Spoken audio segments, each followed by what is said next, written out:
Avinash, thank you for being here again with us one more year in a row. I interviewed you last year, now you're back here with so many new topics and so many new developments in the field. Thank you for having me here. It's a pleasure to be back. Great to see you again, and appreciate you, having me here with you. As usual, your panel was full of information. You grilled us, but very, very, very fruitful. Our conference topic is from reactive to proactive, intelligent threat detection. With all these new developments, what has happened to the field of cybersecurity right now? Wow. So, it's the cybersecurity is an ever-evolving, living, breathing industry, okay? Because, as you know, defenders are constantly playing catch-up to attackers. True. Now, every year there's new and unique trends that seem to surface and bubble up that are defined by market dynamics and attacks and compliance and regulation. And this year, what I've personally seen being 4 key trending topics are still, actually not are, but zero trust security still seems to be there. Cloud security seems to be coming up with a vengeance, even though it's slower start in our part of the world, but everyone has a cloud first strategy, so it's an important consideration. The third is consolidation of tools and to reduce the sprawl of security tools that exist in converged infrastructure. And we've also started to see that these 3 topics are now not only coming up in conversation, but also in the technology themselves. Yeah. The one part that I didn't add in there on purpose is because I see it as a topic that's only very recently started trending, but hasn't really been visible in terms of customer demand, is AI. And everyone's talking about the GPTs and the AI. True. So I do believe that is also going to be a big part of future cybersecurity conversations. In the field of cybersecurity right now, we're in so many points where everything is changing. A lot of matters are still gray to us. There's no black and white. And I think one of the areas that we're really talking about today is the balance points, whether it's a balancing between using efficient tools, but at the same time being secure, or the balance between, using AI and depending on it, but keeping that human touch or the human presence. Sure. Where is the balance point today from your perspective? Great. Look, I think it's important to remember AI will never replace the human. It's never going to happen, okay? I hope it's never going to happen. Never say never. But the reality of it is AI is meant to be a enabler and a facilitator to help with automation, to help with processing large volumes of data, to help with orchestration, to help with analytics. If you think about it, what AI does is what humans can do. It just takes them a lot longer and requires many more humans to do the same job. So AI is it's an enabler.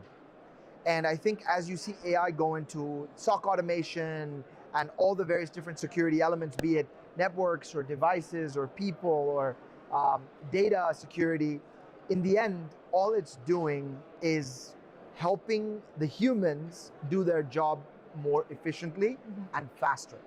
Okay, so I believe that AI will continue to spur efficiency and speed in cybersecurity defenses, but also don't forget the attackers are equally using AI to do the same thing. So it's going to be a constant cat and mouse kind of game using AI. But I don't believe it'll ever replace humans, not in the near future.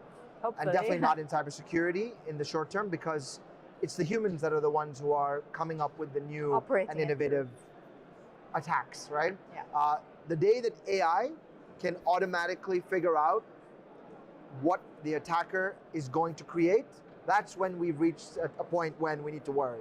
Yeah. But I think that's a long way away. Whether it's this year or last year, I feel like people in your field are in this constant race between the bad guys and the good guys, protecting the space and invading the space. What do you see happening in the next 12 months? It's a rat race. It's a never-ending cat and mouse game, like I said. I don't see, as long as money is important in the world, and as long as there are politics in the world, and both of these two things are not going to go away anytime soon, you're going to have cybercrime, right? Because nation states, politically motivated, cybercrime, these are all consequences of human behavior, right? And so these attackers that are constantly innovating to try and find new ways to steal more money, new ways to create political damage, new ways to impact, critical infrastructure. They're doing so for higher causes, let's say. And because these are fundamental elements of the world and geopolitics, I see that we're always going to be playing catch up to attackers. Now, unless we go into the Stone Age, which I hope we never do, and everybody's air-gapped and nobody's connected anymore, I don't see a world where we're ever going to equalize with the attacker. True. When every conversation happens that people use the word digital transformation, that means more connectivity, more cloud, more accessibility, more efficiency, more speed, and all of those are attack vectors for the attackers. So the bigger the attack surface, the more attackers, and the defenders have to come in and catch up. So, we are living in a world today that is motivated by principles that will always mandate cybersecurity to have to play catch up to attackers. Let's talk about the organization level and businesses and corporates, whether it's the challenges that we're facing this year or the challenges that we faced in the past or what we might face in the future. What is the right way where an organization educates and gives the correct awareness to their labor force on how to deal with these technological issues? Excellent. I mean, look, we were just discussing this during the panel session as well. It's important that training and awareness is really treated unilaterally, meaning equally across the organization.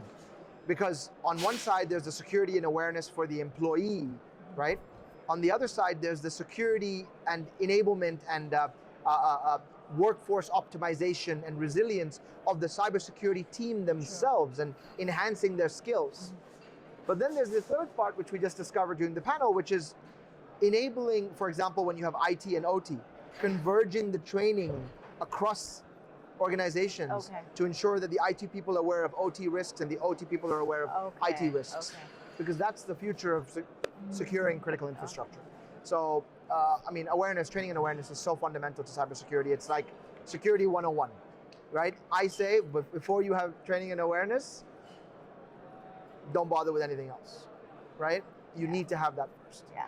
Just before we leave, are the organizations and the businesses as able to access this kind of training and awareness at this point, or are we still building the foundation for that? No, I will say that the first two, the security awareness and training for the employee, and security resilience improvements for the cybersecurity team, this already exists in great tools that are out there that support the organizations to create that level of resilience. The convergence of IT and OT and bringing those together in a unified approach, I think that's a unique concept that still is, will take not only training providers and solutions to come up with a unique content, but also take organizations, executive teams to consider on how to have clear regulatory directives to ensure that these teams come together. So, before training and awareness, it starts with management directives and the policies and procedures and the understanding of the importance of awareness. So I think the first two are already in play. The third is yet to come. Wow, it comes on so many different levels. Absolutely. Thank you, Avinash. You were very informative here and on stage, of course. Always a pleasure. And I hope to see you next year. Inshallah. Thank you very much. Great. Thank you.